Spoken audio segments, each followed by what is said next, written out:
Okay sir, ನೀವು ಹೇಳ್ತಾ ಇದ್ರಿ ಅಂದರೆ ಕನ್ನಡ ಕಲ್ಚರ್ ಎಷ್ಟು ರಿಚ್ ಇದೆ, ಆಮೇಲೆ ಆಗಿನ ಕಾಲಕ್ಕೆ ಸಾಕಷ್ಟು ಸಿನಿಮಾಗಳು ಹೆಸರು ಮಾಡಿದ್ವು ಅಂತ. ನನಗೊಂದು ಕ್ಯೂರಿಯಾಸಿಟಿ ಇದೆ ಸರ್, ಆಗಿನ ಕಾಲಕ್ಕೆ ಕನ್ನಡದ ಯಾವ ಸಿನಿಮಾಗಳು ಇಡೀ ದೇಶನೇ ಶೇಕ್ ಮಾಡಿದ್ವು ಸರ್? ಎಲ್ಲ ಪಿಕ್ಚರಮ್ಮ.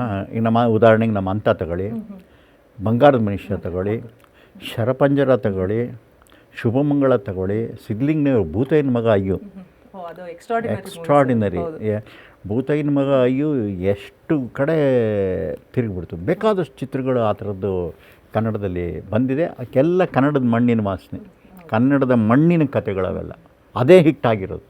ನಮ್ಮ ಬಂಧನ, ನಮ್ಮ ಮುತ್ತಿನಾರ ಎಲ್ಲ it is all the soils story. ನಮ್ಮ ಮುತ್ತಿನಾರ ಕೊಡಗಿನಲ್ಲಿ ಇವತ್ತಿಗೂ ನೆನ್ನೆ ಯಾರೋ ಹೇಳ್ತಿದ್ರು, ಸರ್ ಮುತ್ತಿನಾರ ನೋಡಿದ್ಮೇಲೆ ಎಷ್ಟೋ ಜನ ಹೋಗಿ ಆರ್ಮಿಗೆ ಸೇರ್ಕೊಂಡ್ಬಿಟ್ಟಿದ್ದಾರೆ ಸರ್ ಅಂತ. ಹಾಗೆ ಆ ಇನ್ಸ್ಪಿರೇಷನ್ ಆಗುತ್ತೆ. ಚಿಕ್ಕ ವಯಸ್ಸೆಲ್ಲ ಸಿನಿಮಾ ನೋಡಿ ಭಯ ಆಗ್ಬಿಟ್ಟಿತ್ತು ಸರ್, ಮತ್ತೆ ನೋಡೋಕೆ ಧೈರ್ಯನೇ ಅಂದರೆ ಒಂಥರ ಅಂದರೆ ತುಂಬ ಇಮೋಷ್ನಲಿ ಸಖತ್ ಟ್ರಾಜಿಡಿ ಅಂತ ಅದು. ಟ್ರಾಜಿಡಿ ಶೇಕ್ಸ್ಪಿಯರ್ ಬರೆದಿರೋದೆಲ್ಲ ಟ್ರಾಜಿಡಿನೇ. ಹೌದು, ಅಂದರೆ ನಾವೆಲ್ಲ ಸಣ್ಣ ವಯಸ್ಸಲ್ಲಿ ನೋಡುವಾಗ ಹಂಗೆ ಅನ್ಸೋದಲ್ಲ ಸರ್, ತುಂಬ ಒಂಥರ ಭಯ ಆಗೋದು. ಆಮೇಲೆ ಇವಾಗ ಅನ್ಸುತ್ತೆ ಸರ್ ಆ ಸಿನಿಮಾ ಎಷ್ಟು ಫೀಲಿಂಗ್ಸ್ ಇದೆ ಅದರಲ್ಲಿ, ಆಮೇಲೆ ದೇಶಭಕ್ತಿ ಬಗ್ಗೆ ಎಷ್ಟು ಚೆನ್ನಾಗಿ ತೋರಿಸಿದಿರಿ, ಆಮೇಲೆ ಹಾಡುಗಳೆಲ್ಲ ಎಷ್ಟು ಚೆನ್ನಾಗಿದೆ ಅದರಲ್ಲಿ. ಅದೆಲ್ಲ ನೇಟಿವಿಟಿ. ಹೌದೌದು ಸರ್, ನಾನು ನೋಡಿ ಕೊಡಗಿನ ಭಾಷೆ ಯೂಸ್ ಮಾಡಿದ್ದೆ. ಹೌದು ಹೌದು ಸರ್. ನೀವು ಹೇಳ್ತಾ ಇದ್ರಿ ಅಂಬರೀಶ್ ಸರ್ ಬಂದು 2 ವರ್ಷ ಮನೆಯಲ್ಲೇ ಇದ್ಬಿಟ್ರು, ನಿಮ್ಮ ತಾಯಿ ಅವರಿಗೋಸ್ಕರ ಸ್ಪೆಷಲಾಗಿ ಬ್ರೇಕ್ಫಾಸ್ಟ್ ಎಲ್ಲ ಮಾಡ್ತಿದ್ರು ಅಂತ. ಆ್ಯಕ್ಚುಲಿ ನೀವಿಬ್ಬರು ಫ್ರೆಂಡ್ಶಿಪ್ ಶುರುವಾಗಿದ್ದು ಹೇಗೆ ಸರ್? ಹೇಗೆ ನನಗೆ ಫ್ರೆಂಡ್ಶಿಪ್ ಇರಲಿಲ್ಲ ಅಂಬರೀಷಿಗೆ, ನನ್ನ ತಮ್ಮನ ಫ್ರೆಂಡ್ಶಿಪ್. Okay okay.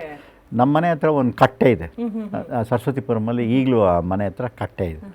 ಅಲ್ಲಿ ಆ ಕಟ್ಟೆಗೆ ಎಲ್ಲರೂ ಅಲ್ಲಿ ಎಕ್ಸ್ಟೆನ್ಷನ್ ಎಲ್ಲ ಬಂದು ಕೂತ್ಕೊಳ್ಳೋರು. ನಮ್ಮ ಮಿನಿಸ್ಟ್ರು ಒಬ್ಬರು ಮೊನ್ನೆ ಸಿಕ್ಕಿದ್ರು, ವಿಶ್ವನಾಥ್ ಅವರು, ನಿಮ್ಮನೆ ಕಟ್ಟೆಯಿಂದನೇಪ್ಪ ಅಂತ. ಆಮೇಲೆ ಮಾಧುಸ್ವಾಮಿ ಸಿಕ್ಕಿದ್ರು, ಅವರು ನಾನು ನಿಮ್ಮನೆ ಕಟ್ಟೆಯಿಂದ. ಹಾಗೆ ಅಂಬರೀಷ್ ಅಲ್ಲಿ ಬಂದು ಕೂತ್ಕೋತಿದ್ದ ನನ್ನ ತಮ್ಮನ ಜೊತೆಯಲ್ಲಿ. ಸೊ ನಾನು ಅಲ್ಲಿಗೆ ಆ ಕಟ್ಟೆಯಲ್ಲಿ ಹೋಗಿ ಕೂತ್ಕೊಂಡಾಗ ಅಲ್ಲಿಂದ ಫ್ರೆಂಡ್ಶಿಪ್ ಆಯಿತು. ನನ್ನ ಹತ್ರ ಒಂದು ಜಾವಾ ಮೋಟರ್ ಸೈಕಲ್ ತಗೊಂಡಿದ್ದೆ ನಾನು. ಅದ್ರ ಮೇಲೆ ಅಂಬರೀಷಿಂಗೆ ತುಂಬ ಕಣ್ಣು. ನನ್ನ ಮೋಟ್ರ್ ಸೈಕಲ್ ತಗೊಂಡು ನಾನು ದಿನ ಅದಕ್ಕೆ ಸೌಂಡ್ ಬರ್ದಂಗೆ ಹಾಕ್ಸಿಡೋದು, ರಾತ್ರಿ ಹೊತ್ತು ಅವ್ನು ತೆಗೆದ್ಬಿಟ್ಟು ಅದನ್ನು ಜೋರಾಗಿ ಸೌಂಡ್ ಮಾಡ್ಕೊಂಡು ಓಡಿಸೋದು. ಹೀಗಾಗಿ ಜಾವಾ ಅನ್ನೋದೇ ಒಂದಿದು ಚಾಲೆಂಜು. ಅದನ್ನು ಅಲ್ಲಿಂದ ಮೋಟರ್ ಸೈಕಲ್ನಿಂದ ಫ್ರೆಂಡ್ಶಿಪ್ ಆಯಿತು. ತುಂಬ ಡೀಪ್ ಫ್ರೆಂಡ್ಶಿಪ್ ಆಗೋಯ್ತು. ನೀವು ಹೇಳ್ತಾ ಇದ್ರಿ ಸರ್, ಆಗಿನ ಕಾಲದಲ್ಲೆಲ್ಲ ಅಣ್ಣವ್ರ ಸಿನಿಮಾಗೆ ಮಾತ್ರನೇ ಈ ಚಿಲ್ಲರೆ ಎಲ್ಲ ತೊಗೊಂಡ್ಬಂದು ಅಭಿಮಾನಿಗಳು. ಅಲ್ಲ, ನಾವು ತೊಗೊಂಡೋಗಿದ್ದೀವಿ, ನಾನು ಅಂಬರೀಷ ತೊಗೊಂಡೋಗಿದ್ದೀವಿ ಚಿಲ್ಲರೆ ತೊಗೊಂಡು ಸಂಪತ್ತಿಗೆ ಸವಾಲಲ್ಲಿ ಯಾರೇ ಕೂಗಾಡಲಿ ಹಾಡಿಗೆ ಎಸ್ತಿದ್ದೀವಿ. ಅಂತ ರೆಸ್ಪಾನ್ಸ್ ಸಿಕ್ಕಿದ್ದು ಅಂಥ ಸಿನಿಮಾಗೆ ಸರ್. ಅದು 1 ವರ್ಷ ರನ್ ಆದಂಥ ಸಿನಿಮಾ 3 ಕೇಂದ್ರಗಳಲ್ಲಿ. ಇದ್ರ ಬಗ್ಗೆ ಏನು ಹೇಳ್ತೀರಿ ಸರ್ ನೀವು? ಇದು ಒಂದೊಂದು ಸರಿ ಈ ಸೈಕಾಲಜಿ ಆಫ್ ದಿ ಆಡಿಯನ್ಸ್ ಇದೆಯಲ್ಲ, ಅದು ಗೊತ್ತೇ ಆಗೋದಿಲ್ಲ ಹೆಂಗೆ ಅಂತ. ಈಗ ಉದಾಹರಣೆಗೆ ಹೇಳ್ತೀನಿ, ನಾನು ನಾಗರಹೊಳೆ ಡೈರೆಕ್ಟ್ ಮಾಡಿ ಅಂಬರೀಷಂದು ಸೀನ ಇಲ್ಲೇ ಸ್ವರ್ಗ ಇಲ್ಲೇ ನರ್ಕ ಹಾಡು, ಅವನ ಸೀನ್ಗಳು ಅವನ್ನೆಲ್ಲನೂ 77ನೇ ಇಸ್ವಿಲಿ ನಾನು ಥಿಯೇಟ್ರಲ್ಲಿ ನೋಡಿದಾಗ ಜನ ಕ್ಲಾಪ್ ಹೊಡೆದು ಅವನಿಗೆ ಎಸಿತಿದ್ರು. ಮೊನ್ನೆ ನಂದು 50ನೇ ವರ್ಷದ ಫಂಕ್ಷನ್ನಲ್ಲಿ ಕಲಾವಿದರ ಸಂಘದಲ್ಲಿ ಆ ಪಿಕ್ಚರ್ನ ರೀಶೆಡ್ಯೂಲ್ ಮಾಡಿ ಹಾಕಿದ್ರು. ಯಾವತ್ತು 77ನೇ ಇಸ್ವಿಲಿ 50 ವರ್ಷದ ಹಿಂದೆ ಜನ ಚಪ್ಪಾಳೆ ತರ್ತಿದ್ರು, ಇವತ್ತಿಗೂ ಅದೇ ಹೊಡಿತಿದ್ರು. ಅಂದರೆ ಸೈಕಾಲಜಿ ಹೇಗೆ ಒಂದು ಜನ್ರೇಷನ್ ಆಗೋಯ್ತು, ಸೆಕೆಂಡ್ ಜನ್ರೇಷನ್ನು ಅದೇ ಪಾಯಿಂಟಿಗೆ. ಹಾಗೆ ನಂಗೆ ಸಿಂಹದ ಮರಿ ಸೈನ್ಯಲ್ಲಿ ಏನಾಯಿತು, ನಾನು ಪ್ಯಾರಿಸ್ಗೆ ಹೋಗಿದ್ದೆ.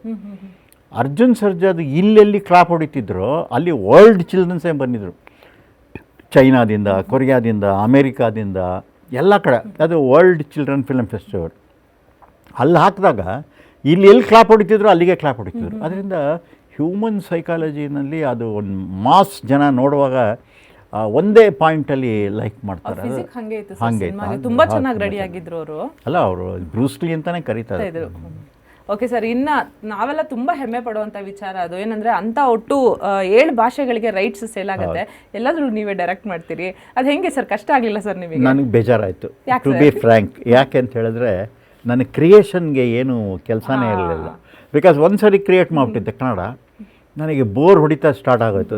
ಇನ್ಮೇಲೆ ರೀಮೇಕ್ ಮಾಡಬಾರ್ದು ಅಂಥೇಳಿ ನಾನು ರೀಮೇಕೇ ಮಾಡಿಲ್ಲ ಇದುವರೆಗೂ. ನಾನು ರೀಮೇಕ್ ಪ್ರೊಡ್ಯೂಸ್ ಮಾಡಿದ್ದೀನಿ. ಬಿಕಾಸ್ ನನ್ನ ಕಂಪ್ನಿ ಇತ್ತು, ನಾನು ಡಿಸ್ಟ್ರಿಬ್ಯೂಷನ್ ಆಫೀಸ್ ಇತ್ತು, ನನ್ನ ಹತ್ರ ಒಂದು 60 ಜನ ಕೆಲಸ ಮಾಡ್ತಿದ್ರು.